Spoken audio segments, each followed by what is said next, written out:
Lo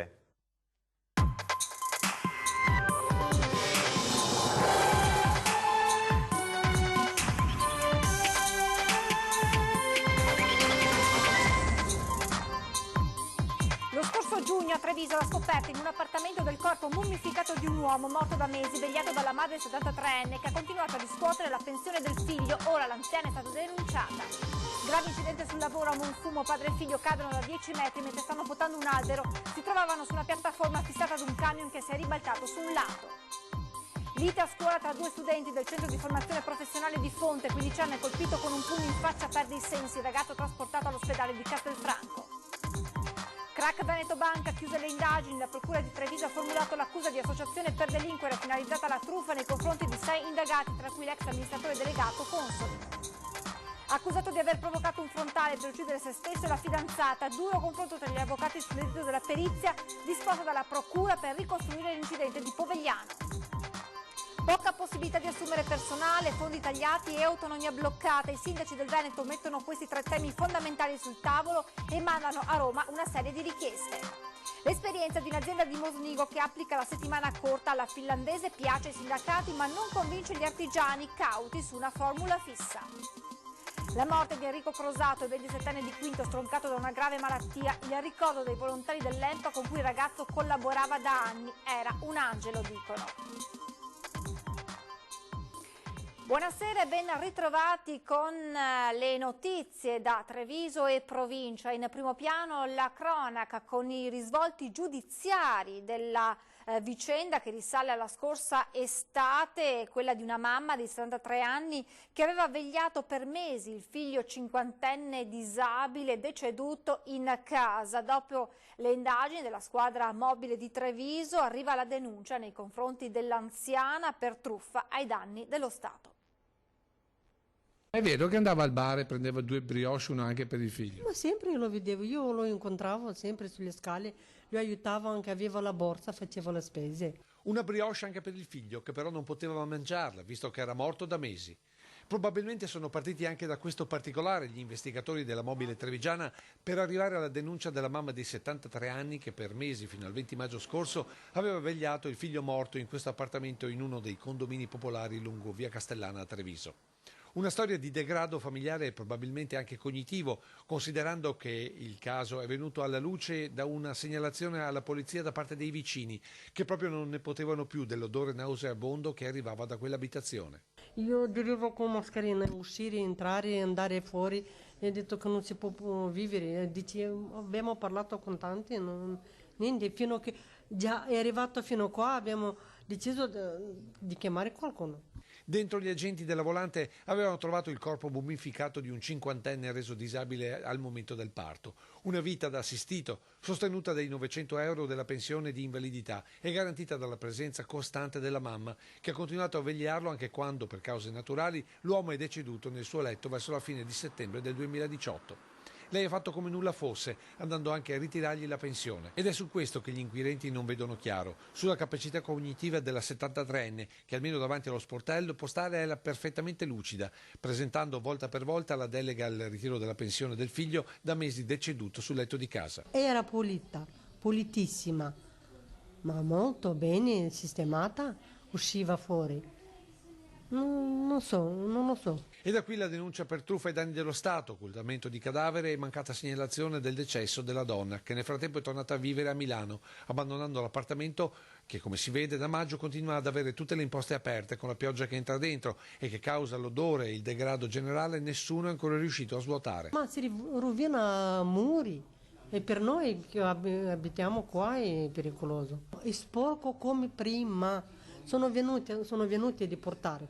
Sono svenuti qua, quella che volevo lavorare, 2 ragazzi, 3, non lo so, sono svenuti con mascherina, ma è svenuto uno, è venuta ambulanza.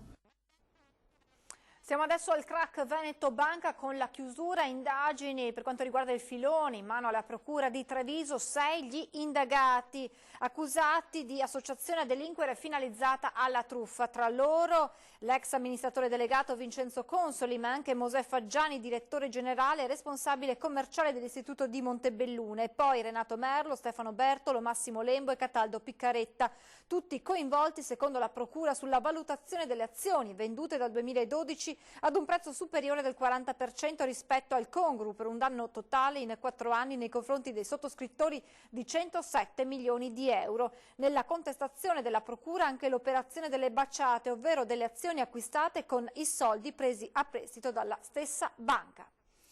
Grave incidente sul lavoro a Monfumo, padre e figlio cadono da 10 metri da una piattaforma per la potatura delle piante. Incidente sul lavoro stamane poco prima di mezzogiorno. Siamo a Monfumo, in via Belvedere, all'interno di un giardino privato. Il proprietario aveva chiamato qualche giorno fa per la potatura di un albero troppo alto. Padre e figlio sono arrivati da Maserra con un camioncino dotato di piattaforma e braccio meccanico, di quelli che si usano proprio per la potatura ad alta quota. Dopo aver posizionato il mezzo si sono portati ad altezza albero, ad una decina di metri dal terreno. Probabilmente il braccio meccanico azionato lateralmente è stato sporto un po' troppo. Sta di fatto che per effetto leva il camion si è adagiato sul fianco sinistro. Dal peso i due hanno fatto un volo di 10 metri, in parte schiacciati dal pesante braccio. Allarme immediato da parte di un testimone che ha assistito alla scena, ha subito allertato il 118 di Crespano. I sanitari intervenuti con un'ambulanza medicalizzata hanno confermato da subito la necessità dell'elisoccorso per il padre di 59 anni diretto all'ospedale Ca' Foncello di Treviso in codice 3. Per lui contusioni multiple al torace, alle gambe, al bacino, alla schiena. Per il figlio di 30 anni si è reso necessario comunque il trasporto all'ospedale di Castelfranco Veneto a bordo dell'ambulanza medicalizzata. Sospetto trauma al bacino e alle caviglie. Sul posto intervenuti anche i vigili del fuoco di Montebelluna, i carabinieri di Asolo e lo Spisal. Un litigio tra studenti questo pomeriggio ha costretto l'intervento dei sanitari del SUEM di Crespano. La lite è sfociata dopo una serie di insulti verbali. Un quindicenne sarebbe stato aggredito e preso a pugni in faccia da un altro studente, con il conseguente svenimento a causa delle percosse. L'aggressore è stato fermato dai passanti, mentre la vittima sarebbe stata trasportata all'ospedale di Castelfranco per controlli dopo i colpi al volto e alla mano destra. E adesso il caso dell'incidente mortale di Povegliano la scorsa estate, nel quale aveva perso la vita una 63enne che, secondo le dichiarazioni di una delle protagoniste, sarebbe stato causato dall'allora fidanzato. Noi aspettiamo la giustizia perché siamo sereni. La mia cliente non ha mai detto una bugia né una cosa che non corrispondesse alla verità. Pertanto le posso tranquillamente dire che la signora Biglieri dorme tranquilla e serena perché è in pace con la coscienza. Altri purtroppo non lo so. Questo è il commento dell'avvocato di Giorgia Biglieri sulla perizia dell'incidente del 7 giugno scorso lungo via Capitello a Povegliano. Nell'impatto tra due auto perse la vita Giuseppina Lobrutto, di 63 anni, e rimasero feriti il marito di lei e i due ragazzi dell'altra auto, Cristian Barzan, 22 anni di Quinto, e l'allora fidanzata di 21 anni Giorgia Biglieri, che accusò il ragazzo di aver sterzato apposta contro l'altra auto al termine di una serata di violenze e soprusi. Per questo il giovane è stato accusato di violenza e stalking, ma anche di duplice tentato omicidio e omicidio volontario. Macigni che ora la perizia del Tribunale potrebbe ridimensionare. Il consulente del pubblico ministero ha rilevato che non ci sono elementi nella ricostruzione dinamica dell'incidente per affermare che ci sia stata volontarietà nello stesso incidente. Ma secondo il difensore di Barzan la perizia potrebbe andare anche oltre. Riteniamo che questo sia un elemento che già contrasta con quelle che erano quantomeno le sue deduzioni rispetto all'incidente. Vi sono sicuramente degli altri elementi nelle indagini tecniche, nelle perizie che sono state espletate, che ci confortano anche con riferimento agli altri capi di imputazione, ci confortano dal punto di vista difensivo. Di tutt'altro avviso l'avvocato della ragazza. Si parla di sterzata e poi si parla di distrazione, questa è un'incongruenza, poi non ci sono segni di frenata e lei mi insegna che chiaramente Se io sono distratto e avverto, ho la percezione del pericolo all'improvviso, il primo gesto istintivo che fa qualsiasi essere umano è quello di frenare o di deviare. E anche l'avvocato Pennino va oltre, anche per gli altri capi di imputazione. Ci sono anche delle altre risultanze, delle altre perizie disposte dalla Procura che confermano la volontà e le dichiarazioni rese in sede di sommarie informazioni dalla mia assistita. Ora sarà il pubblico ministero Daniela Brunetti a decidere il futuro di Christian Barzan e dell'intera vicenda, sulla quale gli avvocati hanno già preannunciato battaglia. Si passerà cosa? Omicidio stradale più che magari potenzialmente l'omicidio volontario? È il nostro auspicio ed è anche la nostra valutazione a seguito delle dichiarazioni di Barzan, che in questo senso hanno trovato un elemento di conforto tecnico. Determinate valutazioni e critiche le faremo nelle sedi più opportune. Oltre 800 veicoli controllati dalla Polizia Stradale di Treviso nel fine settimana dell'Epifania, oltre 200 le sanzioni contestate, in particolare lungo la A27 in direzione Belluno, nei pressi dell'area di servizio Cervada, nel comune di Conegliano, è stato fermato un autobus da 21 posti proveniente dall'Albania e occupato da un nutrito gruppo di amici e parenti del conducente, un quarantenne albanese. Il mezzo era diretto ad Arabba per una settimana bianca. L'uomo alla guida però era sprovvisto della patente D necessaria per condurre quel veicolo. Inoltre risultava al momento del controllo in uno stato di leggera alterazione alcolica. Il tutto ha portato ad una sanzione complessiva per oltre 6.000 euro. I carabinieri di Vittorio Veneto hanno identificato, grazie alle immagini delle telecamere di videosorveglianza e alle testimonianze dei presenti, l'automobilista che la mattina del 7 gennaio aveva investito un 63enne allontanandosi senza prestargli soccorso. Si tratta di un 79enne della zona che ha detto ai militari di non essersi accorto di nulla. L'uomo è stato denunciato per lesioni e omissione di soccorso. Invece la polizia locale di Treviso sta ancora cercando l'automobilista che ieri lungo il Put ha investito un'anziana senza fermarsi. Stiamo ancora indagando perché non siamo riusciti a reperire attraverso le immagini della videosorveglianza qualche elemento per individuare il veicolo. E caccia all'automobilista che nel pomeriggio di mercoledì intorno alle 15 ha investito un ottantenne lungo il Put all'altezza dell'attraversamento pedonale di Varco Manzoni, allontanandosi dal luogo dell'incidente senza prestare soccorso all'anziana. È stata proprio una pattuglia della polizia locale di Treviso ad aiutare la donna, poi trasportata al Caffoncello. Fortunatamente non è in pericolo di vita. Sono subito iniziate le indagini degli agenti per risalire al responsabile. La vittima, sotto shock, ha fornito una descrizione dell'auto che l'avrebbe investita, descrizione che però non troverebbe al momento riscontro con le immagini riprese dalle telecamere di videosorveglianza. Ci sono assolutamente telecamere attive, però con i dati che la signora ci ha dato, cioè un veicolo di piccole dimensioni di colore grigio, non sono transitati veicoli sotto le telecamere con quelle caratteristiche. Quindi attualmente abbiamo dei dubbi sul fatto che effettivamente fosse quello il colore. Fondamentale per chiudere le indagini a questo punto potrebbero essere le testimonianze di chi era presente sul luogo dell'incidente. Dal comandante Gallo un appello. Se ci dovessero essere dei testimoni che hanno appunto assistito a questo investimento, che si facciano al più presto vivi con il comando di polizia locale. Mi permetto anche di dare il numero, lo 0422 191 5555, perché le loro testimonianze possono essere assolutamente fondamentali. E adesso la politica, con le richieste dei sindaci veneti, sul tavolo tante questioni, tre in particolare: la poca possibilità di assumere personale, ancora i fondi tagliati per 8 milioni di euro e poi l'autonomia bloccata. Sono i tre temi fondamentali messi sul tavolo e i sindaci mandano a Roma una serie di richieste molto precise.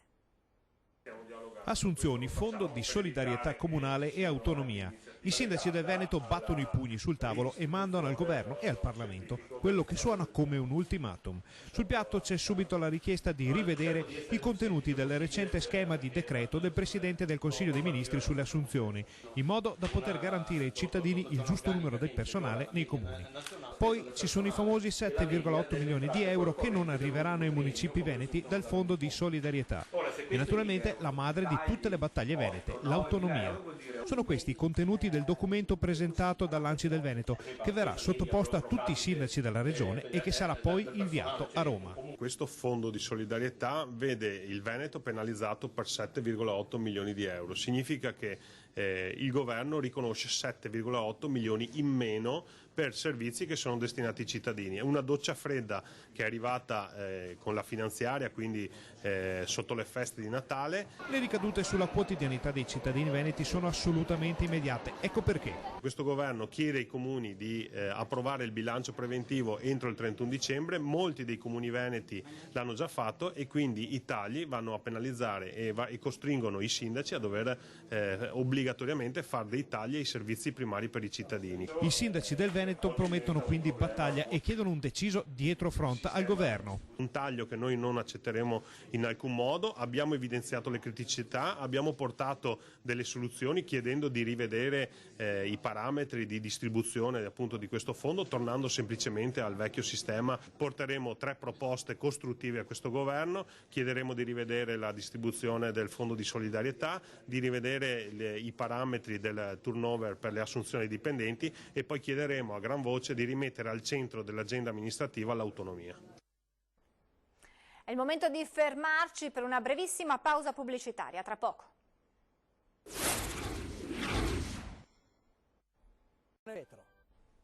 Rieccoci in diretta con l'edizione trevigiana dei nostri telegiornali e torniamo al servizio di ieri, al nostro servizio di ieri sera dedicato all'azienda di Mosnigo che attua da anni la settimana corta lavorativa a cui vorrebbero arrivare i finlandesi. Favorevole il sindacato, cauta la Confartigianato. Ridurre le ore di lavoro senza penalizzare gli stipendi, aiutare il personale a conciliare professione e famiglia. Per il sindacato quelli raggiunti dall'azienda di Mosnigo di Moriago, il cui titolare sui social ha commentato il cosiddetto modello finlandese spiegando che già da anni lo mette in atto, sono obiettivi che tutti dovrebbero prefissarsi. Penso che se 100 anni fa con la tecnologia e le dinamiche che c'erano si lavorava 15 ore al giorno per 6 giorni, 7 alla settimana, ora con l'innovazione e le tecnologie si possa lavorare meno e si possa dedicare più tempo anche alla persona e ai problemi familiari. Più cauto il presidente di Confartigianato Marca Trevigiana, Vendemiano Sartor. Il lavoro va affrontato il tema in maniera seria, dicendo che ci deve essere un contratto nazionale che dia delle tutele e poi sul territorio ci sia maggior flessibilità e soprattutto organizzazione del lavoro a seconda anche delle possibilità e delle capacità di ogni singola attività, come abbiamo visto in questi casi. Quindi questo è il tema. Auspicabile trovare modalità per favorire il benessere dei dipendenti e delle loro famiglie, ma non è attraverso una formula fissa, aggiunge Sartor, che si può rispondere alle esigenze di tutti. Se quell'azienda ha creato il proprio equilibrio in questa maniera, credo sia corretto che continui. Ognuno cerca di conciliare quelle che sono le esigenze della produttività con le esigenze della famiglia. Credo che ci siano modelli nel nostro Veneto che possono essere fatti, ma da questo andare a dire che il futuro sarà uno schema unico che sia di 4 giorni, che sia diverso, questo credo siamo ancora lontani. Smog, mentre a Vicenza e a San Bonifacio l'allerta salirà domani al livello rosso, a Treviso rimane l'allerta arancio, confermata almeno fino a lunedì compreso, ma il bollettino che sarà emanato lunedì prossimo, 13 gennaio, con tutta probabilità comporterà a partire dal giorno seguente l'innalzamento del livello a rosso, il che, stando all'ordinanza in vigore, imporrà lo stop anche dei veicoli commerciali diesel Euro 4. Ancora un ecovandalo individuato, questa volta a Villorba, dal corpo intercomunale della polizia locale. Nei giorni scorsi alcuni cittadini avevano segnalato l'abbandono di rifiuti tra via Campagnolo e via Venturali. È intervenuta sul posto una pattuglia che già stava facendo il giro di controllo delle fototrappole posizionate in varie zone del comune, ha spiegato Riccardo Sutto, comandante del corpo intercomunale, per individuare chi abbandona rifiuti. In questo caso l'ecovandalo aveva aveva gettato a bordo strada vario materiale, inclusi dei documenti che ne hanno permesso l'identificazione. Si tratta di un cittadino residente ad Arcade, al quale verrà notificato in settimana il verbale di contestazione con annessa sanzione di 200 euro. Paura questa notte a San Biagio di Callalta per un incendio che ha interessato un ricovero attrezzi, danni ingenti anche per 2 abitazioni. Sono circa le 5:30 quando i residenti di via Bologna a San Biagio di Callalta vengono svegliati da un forte rumore. Un ragazzo si affaccia dal balcone di casa e vede che le fiamme stanno divorando il ricovero degli attrezzi dei vicini. Immediatamente si mette ad urlare per svegliare genitori e fratello. Sono minuti di puro terrore, con il fuoco che si avvicina anche alle abitazioni. Nel frattempo arrivano da Treviso 2 squadre di vigili del fuoco che riescono a spegnere il rogo. La casetta degli attrezzi è andata completamente distrutta, evidenti i danni provocati all'abitazione. Il vento ha spinto il fuoco anche verso la casa vicina, lievemente danneggiata. Ancora da chiarire cosa abbia provocato l'incendio. La morte adesso di Enrico Crosato, il 27enne di Quinto, stroncato da una grave malattia. Nel prossimo servizio il ricordo dei volontari dell'EMPA con cui il ragazzo collaborava da anni. Enrico è sempre stato un angelo qua dentro e così noi tutti lo vogliamo ricordare. Nel rifugio EMPA di Ponzano la scomparsa di Enrico Crosato ha lasciato un vuoto incolmabile. L'amore per gli animali, i cani in particolare, nel 2014 lo aveva portato qui come volontario. Aveva una predizione per i cani più complicati, per i cani quelli che possono essere definiti mordaci quando in realtà sono quei cani che hanno una difficoltà di relazione, e la purezza, la bellezza di Enrico era tale per cui lui riuscisse a gestirli nel miglior dei modi. Il suo sapersi approcciare anche ai cani più difficili era una dote innata in Enrico, che nei primi tempi al rifugio con il suo lavoro aveva dato un apporto fondamentale. Mi ha aiutato tantissimo, ci ho sempre sostenuto ed è sempre stato presente. Enrico come la famiglia, perché bisogna ricordare che anche mamma e papà sono stati molto attivi all'interno della struttura. Un impegno che i volontari dell'EMPA vogliono che rimanga impresso per sempre, da qui l'idea di creare una maglietta con la sua foto. Abbiamo voluto sigillare, forse in parte, quella che è stata la sua presenza all'interno di questa struttura. Venerdì alle 14:30 nella chiesa di San Giorgio a Quinto l'ultimo saluto ad Enrico, che alle persone che hanno avuto la fortuna di conoscerlo lascia un'importante eredità. Semplicità, trasparenza e che nulla termina di fronte all'apparenza. Di fronte a quest'ultima frase fisso questo concetto dicendo che è compito nostro e di tutti i volontari, di tutti i ragazzi amici di Enrico, poter continuare nelle nostre opere, proprio perché nulla si termina di fronte a questo evento, ma che Enrico comunque è presente. Lasciamo la Marca trevigiana e apriamo la pagina con le notizie dal Bellunese.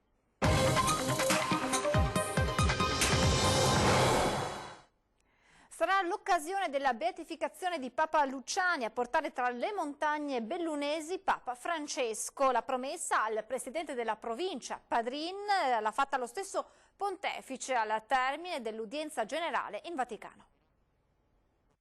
Nel lasciarlo l'ho invitato a venire a Belluno e lui mi ha risposto che verrà per la beatificazione di Papa Luciani. Mi auguro veramente che possa concretizzarsi un po' questo sogno per tutti i bellunesi. Un'emozione grande, le parole di Papa Francesco hanno suscitato una gioia immensa in tutto il bellunese, che da tempo aspetta una visita del Santo Padre nella terra che diede i natali a Papa Giovanni Paolo I. Il pontefice ha fatto riferimento alla beatificazione di Albino Luciani, che è già diventato venerabile. La causa di canonizzazione è in corso oramai da anni e ora c'è quel passaggio che la Chiesa richiede, cioè l'approvazione di un miracolo che si sa essere accaduto in Argentina, nella diocesi di Buenos Aires, e la Curia romana sta valutando la presunta guarigione.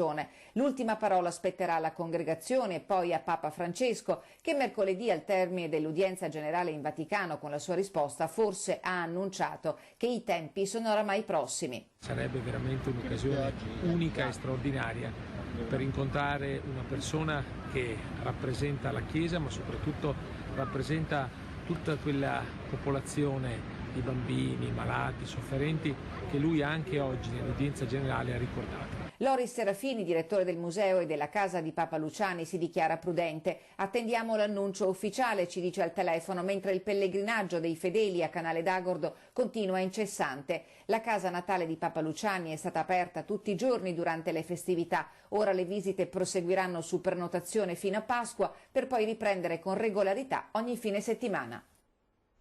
La Procura di Belluno ha disposto accertamenti per stabilire le cause della morte di Fabiano Ruggeri, 38 anni, di Lamon. L'uomo è stato trovato privo di vita ieri nella sua casa, che è stata posta sotto sequestro. La causa ufficiale del decesso al momento è quella di arresto cardiocircolatorio, ma sarà l'autopsia a individuarne l'origine. L'uomo lavorava come operaio alla Clivet e lascia i genitori che da tempo vivono in Sardegna e una sorella che abita a Feltre. Le indagini disposte dalla Procura sono seguite dai carabinieri della compagnia di Feltre. Sciare in sicurezza, i carabinieri potenziano i servizi di controllo e vigilanza sulle piste da sci nei comprensori bellunesi di loro competenza. Oltre 200 i soccorsi effettuati in poco meno di un mese. L'eccesso di velocità può costare caro anche sulle piste da sci, dove la sicurezza è ormai un imperativo, lo sanno bene i carabinieri in servizio nei comprensori sciistici bellunesi, la cui attività durante le ultime festività è stata particolarmente intensa. Nei giorni delle festività natalizie abbiamo avuto un grande afflusso nei 5 comprensori della provincia, abbiamo avuto oltre 360 militari impiegati e più di 200 soccorsi effettuati. I soccorsi sono stati soprattutto per scontri tra sciatori. 366 carabinieri sciatori impegnati nei servizi di vigilanza e controllo sono intervenuti per soccorrere 214 sciatori infortunati sulle piste, 74 sul Cristallo Faloria, 48 a Caprile Alleghe, 33 ad Arabba, 36 in Val di Zoldo e 23 a Falcade. Cadute, scontri in pista, sovente anche per condotte pericolose. Più di qualche sciatore è stato fermato e sanzionato perché trovato in condizioni alterate dall'alcol e altrettanti perché, sottovalutando l'allerta per le valanghe, sono stati pizzicati a fare fuori pista. Vigilanza e controllo passano anche per la prevenzione. Ogni settimana le scuole di sci radunano i più piccini, a cui vengono insegnate le norme di sicurezza fondamentali per l'incolumità propria e altrui e a cui viene consegnato un vademecum per affrontare lo sport di stagione creato appositamente dall'Arma dei Carabinieri. Sulle piste quotidianamente ci sono un minimo di 2 carabinieri sciatori appositamente formati. Ogni carabiniere sciatore deve superare un esame che viene fatto presso il nostro centro di carabinieri sciatori che si trova a Selva di Val Gardena e ulteriori carabinieri sciatori superano un esame per effettuare il primo soccorso sulle piste. Nell'ultimo mese gli incidenti sugli sci hanno riguardato in maggioranza sciatori d'età inferiore ai 30 anni e sono accaduti nelle ore centrali della giornata, fra le 11 e le 13.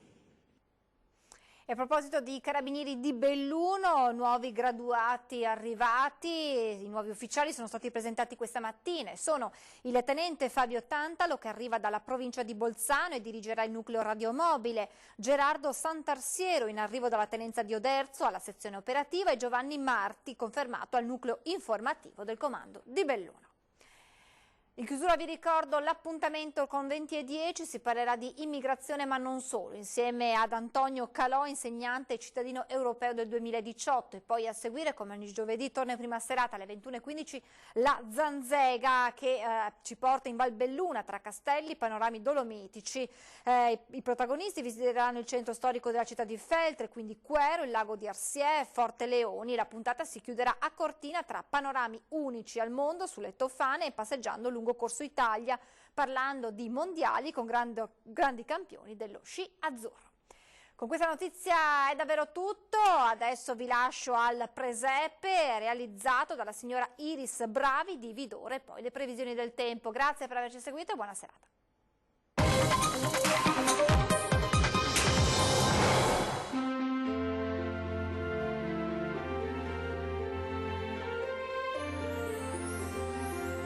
Il presepe di quest'anno si caratterizza da diversi mulini ad acqua e dal fumo che esce dal camino della casa.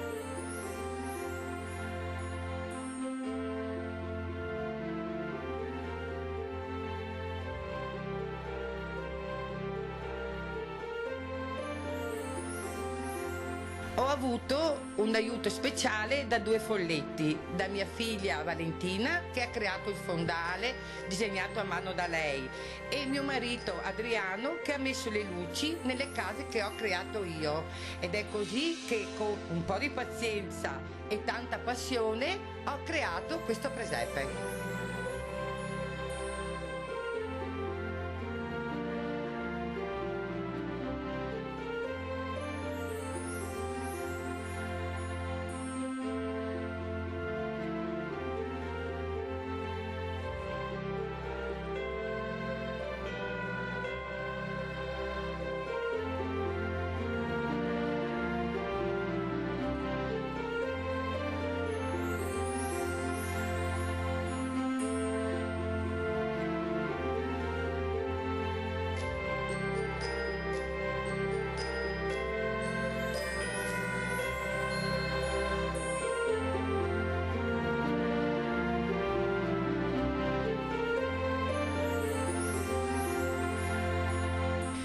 Vi saluto con l'immagine della maga con la sfera di cristallo che ha previsto per voi un 2020 magico. Ne approfitto per augurarvi buone feste.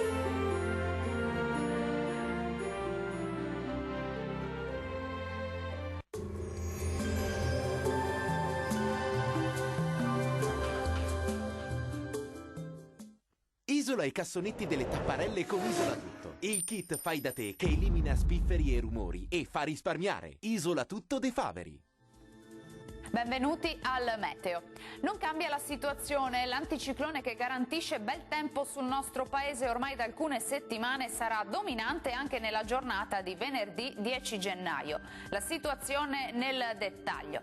Sul Veneto iniziali foschie e nebbie in pianura, poi in successivo il dissolvimento e lasceranno spazio ad un cielo in prevalenza sereno o poco nuvoloso ovunque. Dopo il tramonto nuove riduzioni della visibilità sulle zone pianeggianti. Temperature minime piuttosto fredde e sotto zero ovunque, massime fino a 9 gradi. Ci spostiamo ora sul Friuli Venezia Giulia, anche qui il sole sarà prevalente, salvo addensamenti sulle zone costiere, ma senza ulteriori conseguenze. Temperature minime tra -1 e 7 gradi, massime tra 8 e 10 gradi. Poche novità sul Trentino Alto Adige con tanto sole e al massimo con poche nubi a carattere sparso. Temperature minime anche qui sotto zero, massime sui 9 gradi. Dal Meteo di Antena 3 per ora è tutto, vi do appuntamento al prossimo aggiornamento. Grazie per l'attenzione, arrivederci.